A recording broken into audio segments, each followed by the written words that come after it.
करें चाहे न करें, ये नहीं चलने वाला है, ये करना ही है। आप देखें कौन आपका प्राथमिक, तो समय को आप कहां लगा रहे हैं, अपने समय को आप कहां खर्च कर रहे हैं, क्योंकि समय को आप सुरक्षित रख नहीं सकते हैं, इसलिए आपको समय भागा जा रहा है। बेहद महत्वपूर्ण है हम लोगों सबके लिए समय। एक एक मिनट का दोहन करो, बर्बाद न करो समय को।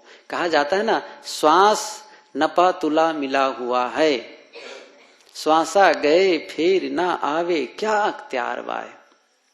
कोई ठिकाना है श्वास का? एक एक श्वास के लिए लोग तरसेंगे बाद में। नहीं समझ में आ रहा है अभी हमको, बिल्कुल समझ नहीं आ रहा है। लेकिन श्वास के महत्व को उनसे पूछो जो मृत्यु शैया में है और भीख मांग रहा है, हे भगवान 1 घंटे का टाइम तो दे दो, नहीं देने वाला है। फिर सूफी कथा में एक कथा आती है, एक आदमी था, खूब धन कमाया, खूब मेहनत करता था, वर्षों बहुत मेहनत किया और 3 करोड़ स्वर्ण मुद्रा वो जमा कर लिया। क्या हुआ? अब जब जमा हुआ तब कहा अब मैं आराम से मौज मस्ती की जिंदगी जीऊंगा। ऐसा वो संकल्प, कल से मैं अब बस मौज मस्ती की जिंदगी जीऊंगा, आराम की जिंदगी जीऊंगा। जैसे ही वो सोचा ऐसा, और वैसे ही मौत आ गई, वैसे ही मौत आकर खड़ी हो गई। चलो टाइम हो गया। अब वो आदमी क्या कहते, ओफो अभी तो मैं कमा के छुट्टी पाया हूं, अभी तो मैं दुनिया का आनंद लेने के लिए शुरू करने वाला हूं, और आप कहते हैं चलो। ये कैसे हो सकता है? ऐसे मेरे साथ अन्याय क्यों? नहीं नहीं समय हो गया, बस चलो, अब पकड़ा, चलना है। कि नहीं, मानो तो भला मेरी बात कि नहीं नहीं बिल्कुल चलना है।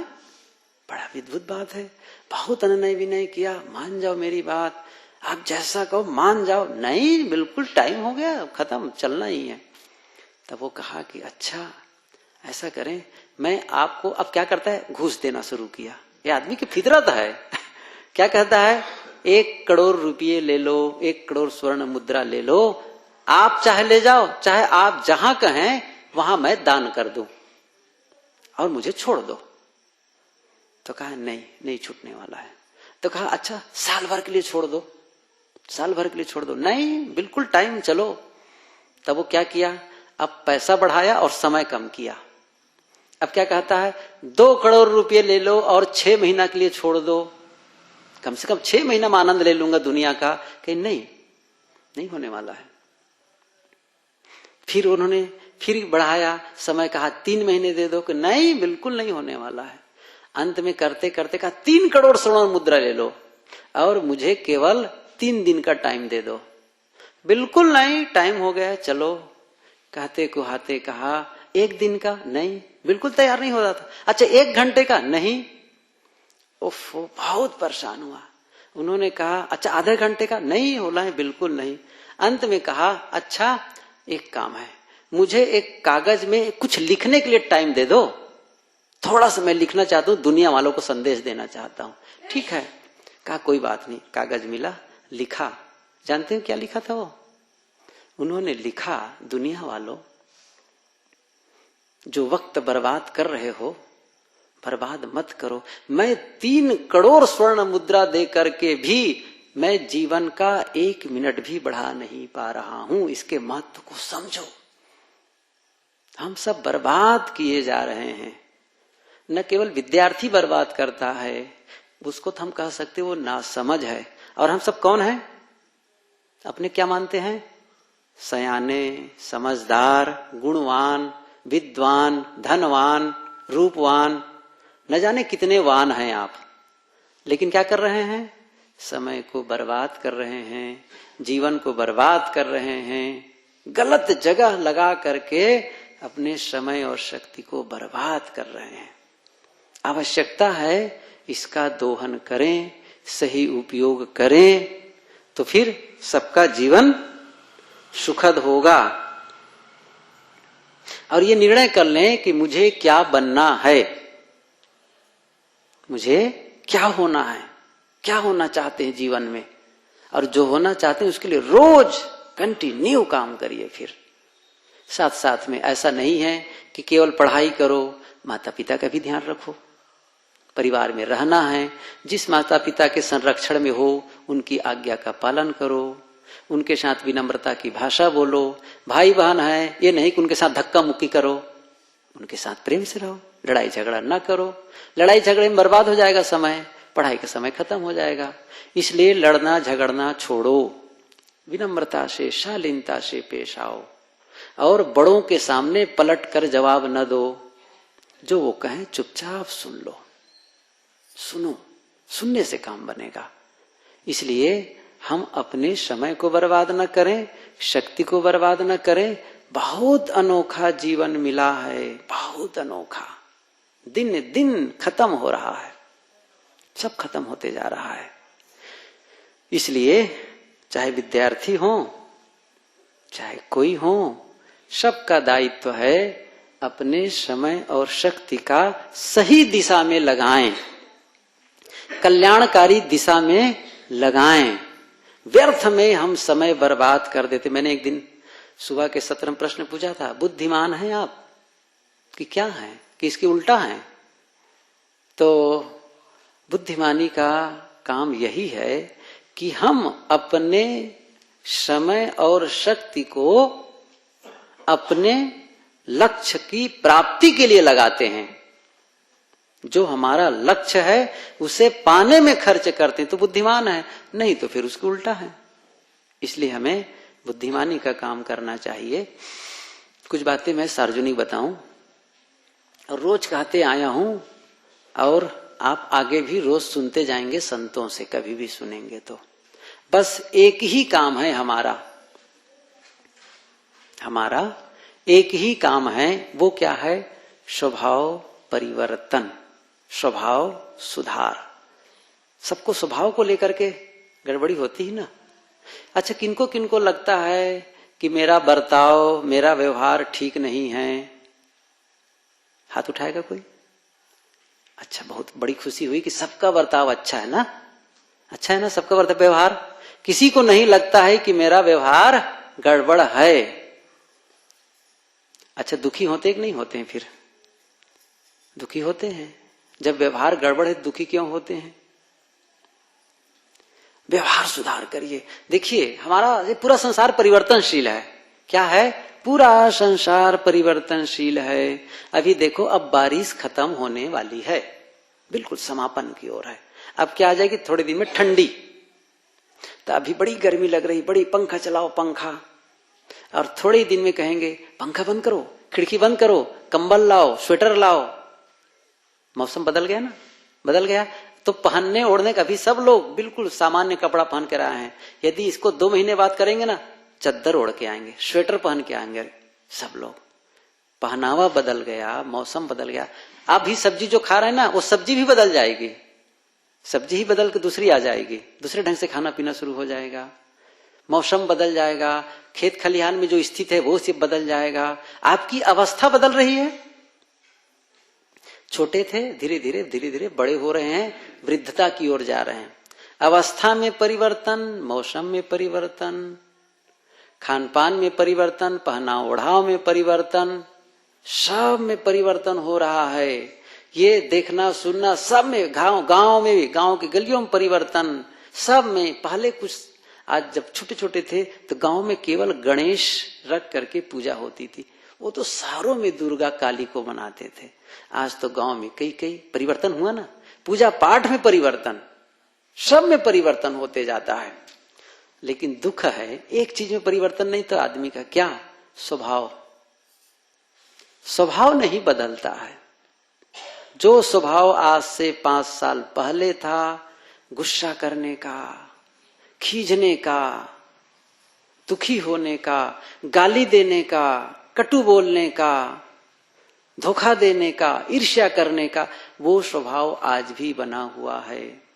मौसम तो बदलता है लेकिन आदमी का स्वभाव नहीं बदलता। जो आदमी ठंडी के मौसम में बीड़ी और सिगरेट पीता है वो गर्मी में भी पीता है, कपड़ा बदल देता है, लेकिन वो स्वभाव नहीं बदलता है। देखे ना, अभी हम लोग आ रहे थे उधर से घूमते हुए, 3 जवान मस्त मोटरसाइकिल में गए थे, एक पुल में बैठे हुए थे, डिस्पोजल गिलास रखे थे और पन्नी रखे थे, मस्त रंगीन उसमें सामान डाले थे और मस्त पी रहे थे। हमकिन गजब तमाशा है दुनिया के लोगों को। कल गया था उधर नहर की, और वो नहर किनारे किनारे उधर कॉलेज के इधर नहर है, उसमें वहां भी दो तीन लोग बैठकर वही कर रहे थे। ये देहात का मामला है। स्वभाव नहीं बदलता है। स्वभाव बदलो। क्रोध को छोड़ करके विनम्रता वाला स्वभाव लाओ। कटु बोलने की आदत का त्याग करके मीठा बोलने की आदत बनाओ। मेहनत शुरू कर दो, बदलेगा। दोष देखने का स्वभाव है, गुण देखने का स्वभाव बनाओ, अच्छाई देखने का स्वभाव बनाओ। कैसे होगा? सब में गुण है। बार बार मैं इसको कह रहा हूं, इस चीज को आप लोग गांठ बांध लें। दूसरे में दोष देखने की आदत जिस दिन आप छोड़ेंगे, उस दिन आपका जीवन ही कुछ और होने लग जाएगा, बिल्कुल अलग दिखने लग जाएगा। सब जगह गुण है। मैंने एक दिन कहा भी था कि दूसरों को अच्छा कहने का अधिकार है, लेकिन दूसरे गलत हैं यह कहने का अधिकार हमारा नहीं है। हम दूसरों को अच्छा तो कह सकते हैं, लेकिन वह गलत है यह हमारा अधिकार नहीं है कहने का। हमारा अधिकार केवल यही है, वह अच्छा है यही मानो और कहो, बस। अच्छा है, सब जगह गुण, सब जगह गुण लो, गुण लो, बिल्कुल गुण लो। कहीं से भी दोष मत लो। जहां दोष दिखे वहां भी आप कुछ ऐसा ढंग, आपके देखने का जो चश्मा है ना, नजरिया है ना, उसको ऐसा फोकस करो कि वहां से भी आपको गुण मिलने लग जाए। सुकरात के बारे में आता है, महान सुकरात। सुकरात आज से करीब 2500 साल पहले, जिस समय हमारे देश में बुद्ध और महावीर थे, उसी समय यूनान के एक एथेंस नगरी में कौन थे? सुकरात। सुकरात से किसी ने, लोग ऐसे ही बैठे थे, कई लोग बैठे हुए थे उनके अनुगामी। फिर उनसे पूछा गया, महाज्ञानी थे वो, समझ लो उस समय के कबीर थे, बहुत ज्ञानी पुरुष थे वो, बहुत पहुंचे हुए संत थे, फक्कड़। उनके बारे में यदि आपको विस्तार से पढ़ना हो तो गुरुदेव जी की लिखी पुस्तक है संसार के महापुरुष, उसमें है। तो सुकरात से लोगों ने पूछा, आप तो महाज्ञानी हैं, आपके गुरु कौन थे? ध्यान दीजिए आप लोग, आपके गुरु कौन थे? आपका गुरु कौन? तो सुकरात कहे, ओफ, मेरा गुरु जानना चाहते हो? हाँ हाँ, आप अपना गुरु का नाम बताएं, कौन है वो गुरु आपका? आप ज्ञानी है तो निश्चित है आपके गुरु कोई बड़े होंगे। तो सुकरात क्या कहते हैं? मेरे गुरु, दुनिया में जितने मूर्ख लोग हैं ना, वो सब मेरे गुरु हैं। क्या कहते हैं? दुनिया में जितने मूर्ख हैं ना, वे सब मेरे गुरु हैं। कहे, आप भी मजाक करते हैं महात्मा होकर के। मूर्ख कैसे आपके गुरु होंगे, आप जैसे ज्ञानी पुरुष के? कि मानो मेरी बात, मैं सही कहता हूं। मैं यह देखता हूं कि लोग इन्हें मूर्ख क्यों कह रहे हैं। इन्होंने ऐसी कौन सी गलती की है जिसके नाते लोग इनको मूर्ख कहते हैं? बस वही गलती मैं नहीं करता। क्या कहते हैं? बस जिसके नाते लोग इनको मूर्ख कहते हैं, वही गलती मैं नहीं करता। जब इस पंक्ति को मैं पढ़ा ना, चुपचाप आंखें बंद करके 1 मिनट तक सोचता रहा, उफ, कितना गजब का चिंतन है, ऐसा तो मैं सोचा भी नहीं था। वो जो गलती करते हैं वही गलती मैं नहीं करता हूं। गुण लो तो भला, कहां नहीं है? फूल और कांटे, आप क्या चाहते हैं? कांटे? फोकस कहां है आपका? दृष्टि कहां है? आधा गिलास पानी, आधा गिलास खाली। अब हम रो रहे हैं, आधा गिलास खाली है, आधा गिलास खाली है। ओफो, आधा गिलास भरा है क्यों नहीं देखते हैं आप? कांटे कांटे, अरे फूल देखो, क्यों गुण देखते हैं? गुण देखो। एक महात्मा थे, वो लोगों के बीच ऐसे ही कह रहे थे, उपदेश कर रहे थे, सब में गुण लो, सब में गुण लो, दोष किसी का मत लो। एक खड़ा होकर कहता है, सबसे कैसे गुण ले महाराज जी? चोरों से कैसे गुण ले? चोर में कोई गुण है? उन्होंने कहा, हाँ ठीक कहते हो, चोर में गुण तो नहीं है, लेकिन मैं बताता हूं। मैं घूमते घूमते जा रहा था, भ्रमण कर रहा था, एक गांव 2 गांव ऐसे घूमते जा रहा था, परिचित अपरिचित, कहीं 2 दिन 4 दिन 15 दिन महीना दिन ऐसा रहा करता था। एक गांव में गया, एक घर में रुका, शाम हो गई थी, पहुंचा तो नहाया धोया खाया पिया, तब सोने का समय हो गया, 10 बज गई रात। तो रात में जब मैं सोने जा रहा था तो घर के मालिक ने कहा, महाराज जी आप विश्राम करें और मैं काम में जा रहा हूं। तो उन्होंने सोचा हो सकता है नाइट ड्यूटी हो सकता है नाइट ड्यूटी हो। तो फिर भी पूछ लिया, अच्छा क्या काम करते हो रात में? उन्होंने कहा, महाराज जी अब आपसे क्या मैं झूठ बोलूं, महात्मा आदमी से, मैं चोरी करने जा रहा हूं। वो क्या कहता है, मैं चोरी करने जा रहा हूं। महात्मा ने सोचा उपदेश देने का टाइम नहीं है, अब इनको क्या उपदेश दूं, सोने का टाइम है, जा रहा है, जाए भाई। चला गया। और जब महात्मा जी सुबह 4 बजे उठे, जैसे उठे उसी समय उनका आने का समय, उसी समय वो घर लौट करके आया। महात्मा ने पूछा, सफलता मिली? तो घर मालिक क्या कहता है, नहीं महाराज जी आज सफलता नहीं मिली, कल मिलेगी। चला गया। महात्मा जी अपनी नित्य क्रिया में, शौच मैदान, ध्यान चिंतन में लग गए। अब जो आदमी रात भर जगेगा तो दिन में सोएगा, महात्मा से मिलने का समय नहीं, वो दिन भर फिर अपना विश्राम काम धाम में लगा। महात्मा जी अपने भजन साधना में लगे रहे। फिर रात में सोने का समय आया, फिर महात्मा से कहते, महात्मा जी मैं आज जा रहा हूं, फिर रात में जाओ भाई। फिर दूसरे दिन लौट कर आया, फिर पूछा, सफलता मिली? नहीं महाराज जी आज तो नहीं मिली, कल मिलेगी। और जानते हैं ऐसा ही क्रम महीना भर तक बना रहा। 1 महीने तक मैं पूछता रहा और रोज यही कहता था, महाराज जी सफलता आज नहीं मिली, कल मिलेगी। मैंने कहा, उफ, ये आदमी एक गलत मार्ग में चल रहा है और साहस नहीं टूट रहा है इसका। क्या सोचता है, आज सफलता नहीं मिले तो कल मिलेगी, और मैं साधना पथ में चल रहा हूं, मैं क्यों साहस तोड़ूं अपना, क्यों मैं साहसहीन हूं? आज यदि मैं ध्यान में बैठा और मन नहीं रुका, कल रुकेगा। आज विकार नहीं दूर हो रहा है, कल दूर होगा। मैं क्यों पीछे हूं? बहुत बड़ा मैंने उनसे गुण लिया कि मुझे सफलता मिलेगी, आज नहीं तो कल, इसलिए मुझे लगे रहना चाहिए।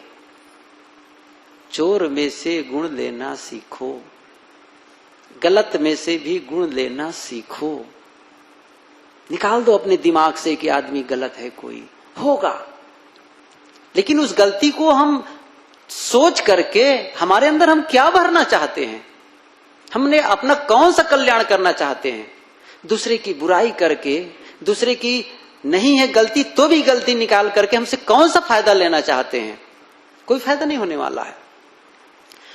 कुल्हाड़ी लेकर, मेरी बातों पर ध्यान दीजिए, कुल्हाड़ी लेकर दूसरे के फर्नीचर को हम काट दें, दूसरे के घर में जो फर्नीचर है, कुर्सी टेबल सजा है, सोफा इत्यादि, तो कुल्हाड़ी लेकर जाएं और दूसरे घर के फर्नीचर को काट दें, तो क्या अपने घर का फर्नीचर सुंदर हो जाएगा? नहीं होगा। इसी प्रकार हम दूसरे को शब्द रूपी कुल्हाड़ी या हथगोला से मारें तो क्या हम सुंदर इंसान हो जाएंगे? क्या हमारा जीवन सुधर जाएगा? नहीं हो सकता है। दूसरे को गलत है कुल्हाड़ी से मार रहे हैं शब्दों की, कोई फर्क नहीं पड़े। हम नहीं अच्छा हो सकते, हम अच्छा तब होंगे जब हम अच्छा करने लगेंगे। स्वभाव सुधारो, पहला काम।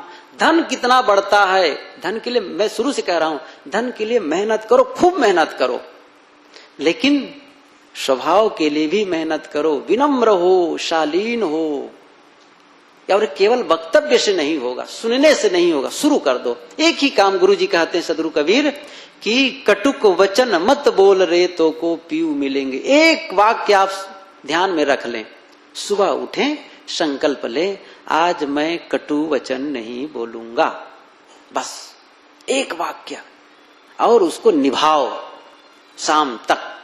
और शाम को बैठकर सोचो, मैंने जो सुबह संकल्प लिया है कटु न बोलने का, मैंने उसका पालन किया है कि कहीं कहीं फिसल गया है? ये आप अवलोकन करो, सिंहावलोकन करो, तब पता चलेगा मैंने पालन किया है।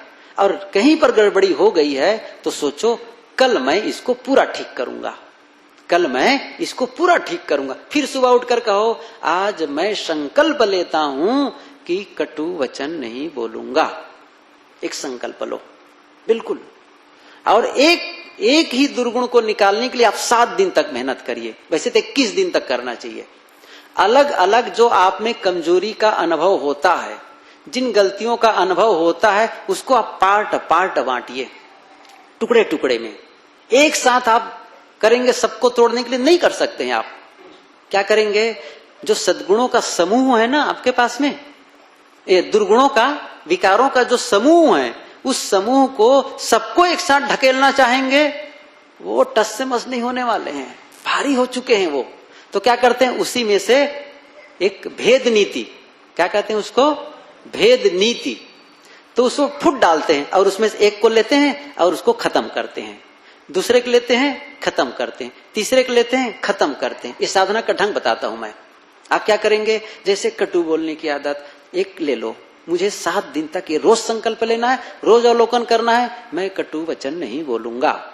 7 दिन तक करिए प्रयास। फिर आप दूसरा लीजिए, कोई भी, जैसे निंदा करने का स्वभाव है, आलोचना करने का स्वभाव है, क्रोध करने का स्वभाव है, जो भी हो, तो उसमें से एक एक को लेकर के उसका एनालिसिस करिए और उसका खात्मा करते जाइए। तो क्या मैंने क्या कहा, भेद नीति। एक उदाहरण सब लोग जानते हैं, एक किसान था, वो किसान गन्ना बोया था। तो गन्ना जब तैयार हुआ तो लोग देखने लगा कि गन्ना कोई आता है खा जाता है। 1 दिन 2 दिन देखा गन्ना कोई काट के खा रहा है, तब जा चल के देखना चाहिए कौन है। जाकर छुपा रहा, देखा तो कौन कौन आया, एक ब्राह्मण, एक क्षत्रिय और एक नाई, 3 प्रकार के लोग आए और तीनों एक साथ आए और गन्ना तोड़ रहे हैं। कहे बड़ा गड़बड़ है, 3 लोग हैं, मैं अकेला हूं और तीनों में से किसी को तीनों के साथ लड़ूं तो मुझे मार के भगा देंगे ये लोग। तो कहा नहीं बनेगा। फिर गया और जाकर कहते हैं तीनों को, देखो भाई आप लोग गन्ना खा रहे हैं, ठीक है कोई बात नहीं। उन्होंने कहा आप तो ब्राह्मण देवता हैं, आपकी हम पूजा करते हैं, इसलिए आप तो कोई बात नहीं गन्ना खाते हैं। रही बात क्षत्रिय, आप हमारी रक्षा करते हैं, इसलिए आप भी खाते हैं, कोई बात नहीं।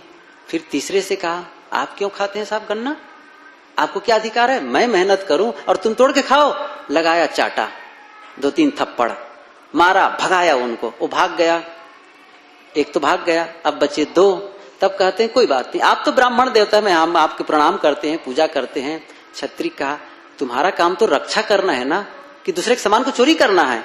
फिर मारा उनको 2-3 थप्पड़, ठोक पीट करके उनको भगाया, वो भाग गया, क्षत्रिय भी भाग गया। अब कौन बचा, एक।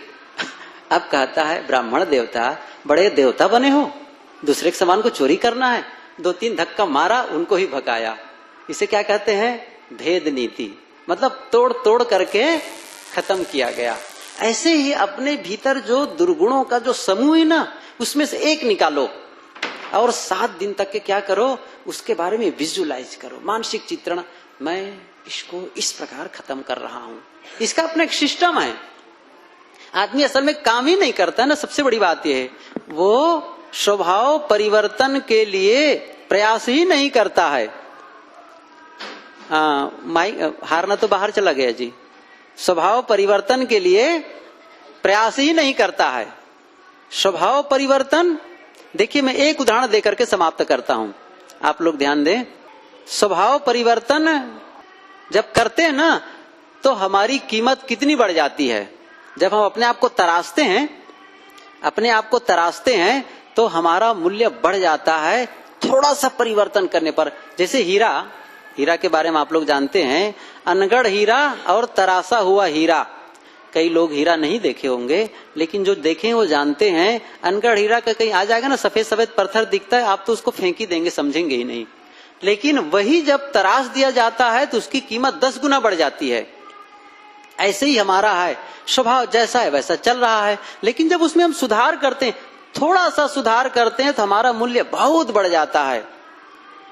कहा जाता है एक आदमी धनी आदमी था जिसके सामान की बिक्री हो रही थी, नीलामी हो रही थी। वो संपत्ति छोड़कर चला गया था, बहुत सा धन था।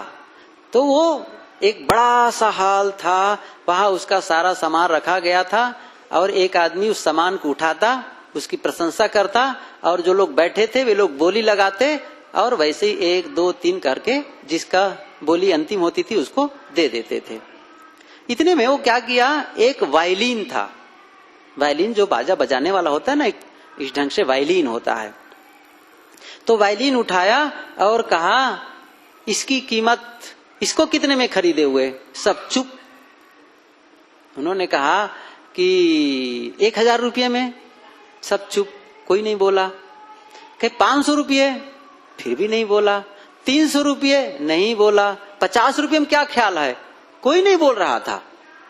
इतने में क्या देखता है कि एक बूढ़ा आदमी आ रहा है, धीरे धीरे धीरे धीरे, और उसके पास खड़ा हो गया। जो बेच रहा था उनसे कहा, निवेदन किया कृपया मुझे क्या आप अपना वायलिन देंगे थोड़ा? तो हाँ, दे दिया। जैसे लिया उसको पहले वो साफ किया, कपड़ा से साफ किया और उनके तारों को ठीक किया और ठीक करने के बाद वो बजाना शुरू किया वायलिन को। और जब बजाता है तो पूरा हाल सन्नाटा, एकदम मधुर संगीत से सब आश्चर्य, स्तब्ध। इतना बढ़िया लगा, लोगों को मंत्र मुग्ध हो गए। बजाता रहा कुछ देर तक के, और जैसे ही वो बजाना बंद करता है वो तालियों की गड़गड़ाहट जोरों से बजी और सब उनको प्रशंसा में लग गए और चुपचाप वो वायलिन रखा और धीरे से निकल करके गेट के बाहर चला गया। तब क्या होता है, तब वो जो बिक्री करने वाला है वो वायलिन उठाता है। अब कहता है, जिसके लिए 50 रुपये में कोई लेने वाला नहीं था, अब उसी वायलिन को अब उठाया और कहता अब क्या ख्याल है? तो वहां से क्या आवाज आती है, 5000 रुपये। किसी ने कहा 10,000 रुपये, फिर कहा किसी ने 15,000 रुपये, किसी ने कहा 20,000 रुपये, अंत में 25,000 रुपये किसी ने कहा। फिर 25,000 रुपया 1, 25,000 रुपया 2 और 25,000 रुपया 3। वह वायलिन 25,000 में बिक गया, जिसको 50 रुपये में लेना नहीं चाहते थे। क्यों? थोड़ा सा परिवर्तन किया गया। कीमत कितनी बढ़ गई? थोड़ा सा परिवर्तन करने पर वायलिन की कीमत इतनी बढ़ गई। और हम यदि अपने स्वभाव का परिवर्तन कर लेते हैं तो हमारा मूल्य बहुत बढ़ जाता है। इसलिए सभी लोग ध्यान दें, ये सत्संग करने का फल, रिजल्ट क्या आना चाहिए। जैसे कोई विद्यार्थी पढ़ता है तो परीक्षा में जो रिजल्ट आता है वही उसके मेहनत को बताता है कि उसने कितनी मेहनत की। हम लोग 9 दिन से सत्संग कर रहे हैं और इसके पहले भी न जाने कितनी बार की हैं। मैं कहता हूं उसका रिजल्ट क्या आना चाहिए जीवन में? परिवर्तन आना चाहिए ना। धर्म स्थल में गए और परिवर्तन नहीं आया तो कब आएगा?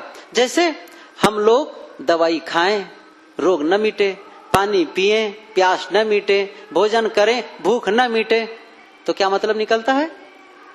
भोजन करने पर तो भूख मिटनी चाहिए, पानी पीने पर तो प्यास मिटनी चाहिए।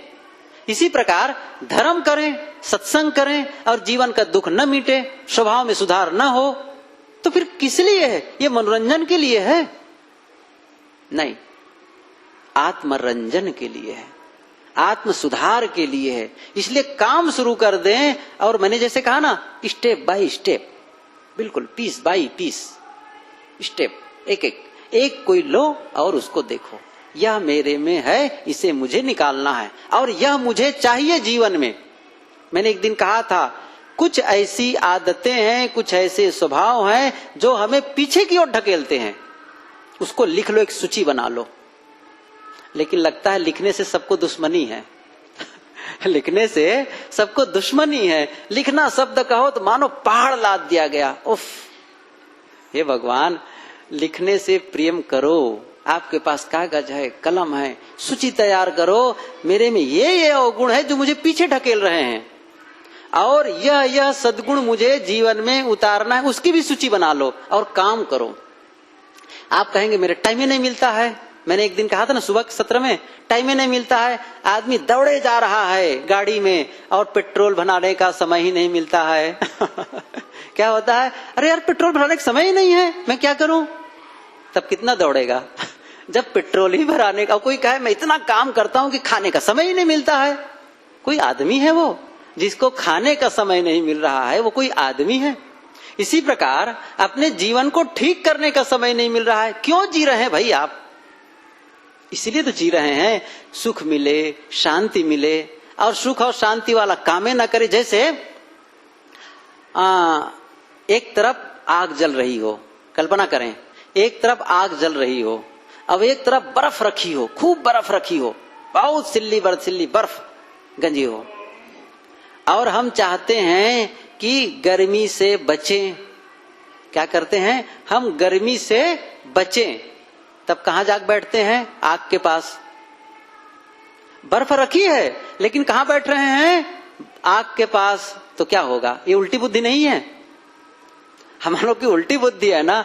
जहां से शीतलता मिलती है, जिस काम से मानसिक शांति मिलती है, वह काम नहीं करते हैं। जहां से हमारे अंदर उद्वेग आता है, जलन, इस विषय बाजार में हम दौड़े जाते हैं, कहां से शांति मिलेगी?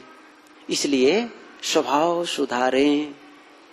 बहुत सी बातें कह दी गई हैं, कई दिनों से बातें चल रही हैं, बस अब काम शुरू करना है। एक एक बातों को जो याद करते हैं, जो भी आप याद करें, यहां से जो बातें बताई गई हैं, उन बातों को आप अपने दिमाग में भर लें, और उसके एक एक, कोई भी एक सद्गुण आपको ख्याल हुआ होगा, ये मुझे छोड़ना है, बस शुरू कर दो उसके लिए। नहीं तो फिर काम नहीं बनेगा, धोखा, दुख रहेगा। नहीं तो फिर वही कहना बहुत आता है लेकिन चलना नहीं आता है। कहना बहुत आता है, चलना नहीं आता है। बिच्छू और केकड़ा कई बार कह चुका, आज बिच्छू भी जोड़ देता हूं उसमें। केकड़ा और बिच्छू दोनों मित्र थे। केकड़ा और बिच्छू दोनों मित्र थे। क्या हुआ? बिच्छू तो जमीन पर रहती है और केकड़ा पानी में। एक दिन नदी में केकड़ा तैरते हुए आया, कहा, और बिच्छू ने कहा कि मित्र, आज तो मुझे नदी तैरने का मन कर रहा है। कहा, अच्छा, नदी तैरने का मन कर रहा है, कैसे तैरोगे? अरे बड़ा सरल है, आप अपने पीठ में मुझे बैठा लीजिए और मैं तैर जाऊंगा। उन्होंने कहा, मित्र, कहते तो सही हो, लेकिन मैं नहीं तैराऊंगा। क्यों? आपके उसमें डंक में जहर है, कहीं मार दिए तब तो मेरा बंठा हो जाएगा। नहीं, मैं नहीं ले जाने वाला हूं। तो क्या कहता है बिच्छू? क्या कहता है, अरे मित्र, आप भी गजब हैं, मैं और आपको डंक मारूं, ये कैसे हो सकता है? आप मेरे मित्र। और पहली बात, जब आप मुझे नदी पर अपनी पीठ पर बैठा कर ले जाएंगे और आपको डंक मारूंगा, आप डूबेंगे तो साथ साथ मैं भी डूब जाऊंगा ना, तो कैसे मार सकता हूं? केकड़ा ने कहा, हाँ, बात तो सही कहते हो, बड़ा अच्छा तर्क लगा, ठीक है, आओ पीठ पर बैठ जाओ। पीठ पर बैठा लिया। अब केकड़ा उसको ले जा रहा। इतने में एक कहीं से हिलोरा तरंग जोर से आई, और जैसे तरंग से पानी हिला, पानी जैसे हिला तैसे केकड़ा वो हिला, और जैसे उसका पूरा शरीर हिला तो फिर बिच्छू का जो शरीर तरंगायित हो गया, और जैसे तरंगायित होगा तो सारा भूल के मारा जोर से डंक केकड़े की पीठ पर। ओ केकड़ा कराहा, उफो, कहा के अब डूब रहा है धीरे धीरे, क्योंकि दर्द मारे झर चढ़ गया केकड़े पर, अब वो डूब रहा है। अतः कहता है, कहो मित्र, तुम्हारा वो तर्क कहाँ गया? कहाँ गया वो तर्क? बड़ा बढ़िया बता रहे थे कि तुमको मारूंगा तो मैं भी डूब जाऊंगा, कहा के। तो उन्होंने कहा, वह तो तुमने केवल तर्क सुना है, आदमी का मतलब प्राणी का स्वभाव नहीं जाना है। वह तो मेरा तर्क था और यह मेरा स्वभाव है। वह तो मेरा तर्क था, वह तो मेरा उपदेश था, और यह मेरा स्वभाव है। स्वभाव नहीं जाता है, स्वभाव बदलें, नहीं तो फिर सब पानी पर लिपा पोती करना है। मेरा कहना बेकार, आपका सुनना बेकार। मैं कहूं और मैं न बदलूं तो पर उपदेश कुशल बहु तेरे, जे आचरहि ते नर न घनेरे। तो उपदेश महत्वपूर्ण। मैं उपदेश करूं, मेरे लिए कोई फायदा नहीं है, कोई फायदा नहीं है। फायदा मेरे लिए तब है जब मैं उसके अनुसार जीवन जीऊं, और मैं तो ये समझता हूं, जब भी मैं बोलता हूं तो मन में ये भाव बना करके बोलता हूं कि यह जितना मैं लोगों के लिए कहता हूं उससे ज्यादा मैं अपने लिए कहता हूं। जैसे उसको क्या कहते हैं, संस्कृत में एक वाक्य आता है, दीप देहरी न्याय। कभी आप पढ़े होंगे, उसका नाम है दीप देहरी न्याय। देहरी मतलब चौखटे पर, देहरी पर एक दीप जला दो तो क्या होगा, उसका प्रकाश अंदर भी आएगा और उसका प्रकाश बाहर भी जाएगा। ऐसे ही जब मैं बोल रहा हूं तो फिर मैं भी तो सुन रहा हूं, वो भाषण, वो प्रवचन मैं भी सुन रहा हूं। तो फिर, और सही कहा जाता 80% मेरे लिए, 20% आप लोगों के लिए। 80% मुझे अपने लिए ध्यान देना है, तब मेरा कहना सार्थक है। मुझे लगता है कि मैं रोज रोज उन्हीं बातों को कहता हूं और मैं खुद वही गलती कर रहा हूं। क्या मतलब निकलता है, मुझे सुधरना है, मुझे सुधरना है। और फिर हम भी सुधरें, आप भी सुधरें, प्रयास करेंगे तो यही सब होगा। ऐसा नहीं है जो कोई बोलता है सीधे ऊंचाई पर उठा हुआ है। कुछ लोग होते हैं जो पूर्ण होते हैं, लेकिन कुछ लोग होते हैं उस पूर्णता की ओर बढ़ रहे होते हैं, उसके लिए आगे चलते होते हैं। तो हम किसी को सिद्ध न मान लें, लेकिन इसका मतलब यह नहीं है कि कोई अच्छी बात सुन करके भी हम चुपचाप बैठे रहें। जब वो प्रवक्ता पूरा सुधर जाएगा तब हम सुधरेंगे, इंतजार मत करो। उनका इंतजार करोगे तब तो हो ही नहीं सकता है काम। वो जाने अपना काम, मुझे अच्छी बात मिल रही, मैं शुरू करूंगा, ये ध्यान रखो। इसलिए काम करना है, स्वभाव सुधार। मैंने कई बातें कही, हमारे साथी लोग भी कई बातें कही, तो मैंने वाणी विनम्र बोलो, कटुता का त्याग करो, गुस्सा मत करो, कंट्रोल करो, अपने पर कंट्रोल करो। गुस्से के लिए कंट्रोल नहीं करना है मुझे, गुस्सा, प्रेम, शांत रहना है। एक ने कहा कि अरे यार मुझे बहुत गुस्सा आता है, कैसे करूं। एक वक्ता था, सुधारक था, उनसे कहा मुझे बहुत गुस्सा आता है, कुछ उपाय बताओ। तो उन्होंने क्या उपाय बताया, बताऊं? आप लोग करना चाहे मत करना, लेकिन सुन तो लो, सुन लो क्या करना है। उन्होंने क्या कहा, एक कागज ले लो, फिर वही लिखने की बात कह रहा हूं। एक कागज ले लो, अब कागज में लिख लो मैं क्रोध कर रहा हूं। क्या लिख लो, मैं क्रोध कर रहा हूं। और कहां रखो, जेब में रख लो, बिल्कुल ऊपर पैकेट में। और जैसे ही क्रोध आए तैसे ही उस जेब में हाथ डालो और उस कागज को निकाल के ऐसे पढ़ो, मैं क्रोध कर रहा हूं। वैसे ही आपको क्रोध खत्म हो जाएगा। प्रयोग किया, 2 महीने के बाद मिलने आया, अरे यार आपका तो दवाई इतना फायदा किया, बहुत कारगर हो गए, अब तो कितना अच्छा लगता है मुझे। पहले तो मैं उसको हाथ डाल के पढ़ता था, और अब तो ऐसा जैसे ही क्रोध आता है, वो हाथ जैसे जाता है वैसे क्रोध खत्म हो जाता है, जेब तक जाने ही नहीं पाता है।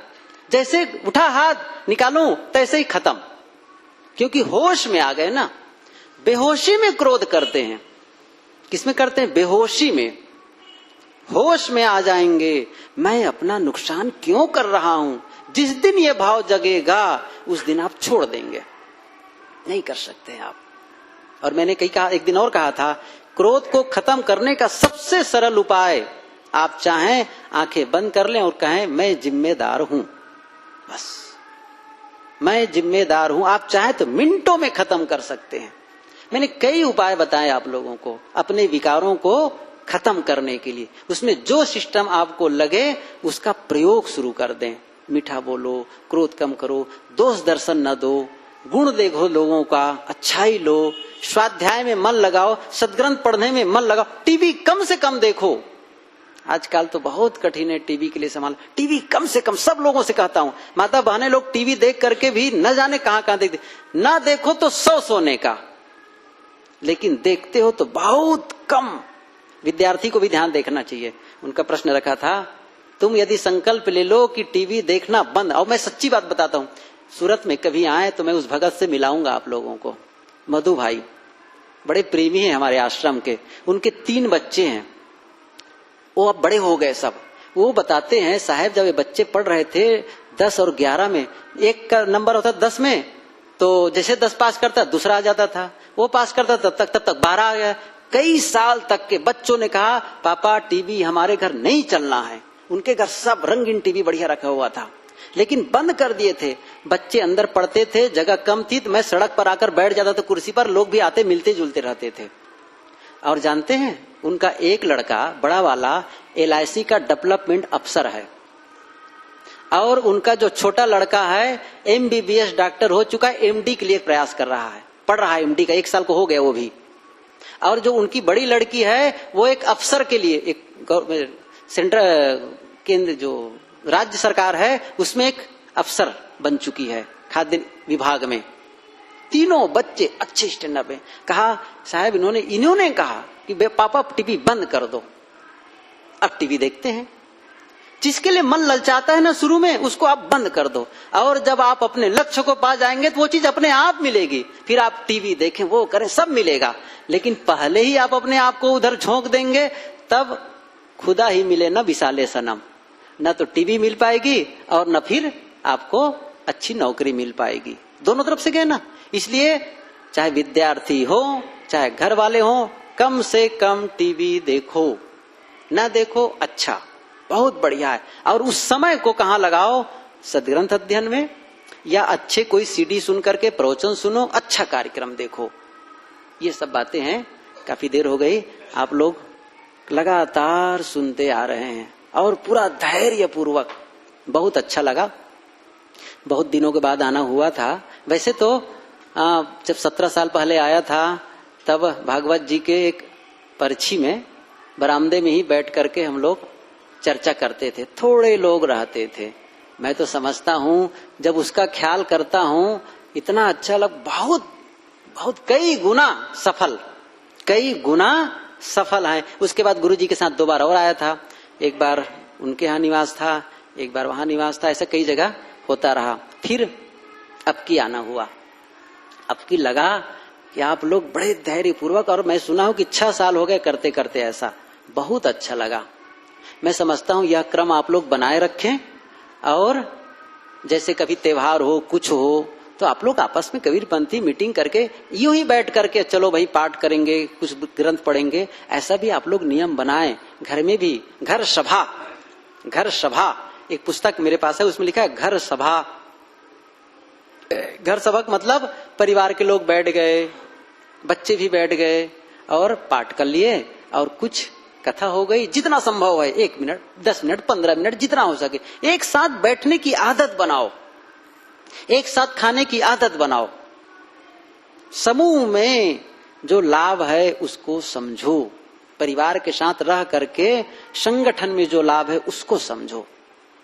इसलिए ये सब बातें हैं। तो अच्छा लगा आप लोग धैर्यपूर्वक सुने, और आप लोग इसी प्रकार भविष्य में भी सत्संग, सद्ग्रंथ और संतों का आधार लेते रहेंगे और अपने भविष्य को उज्जवल बनाएंगे। इसी शुभकामना के साथ मैं अपनी वाणी को विराम देता हूँ।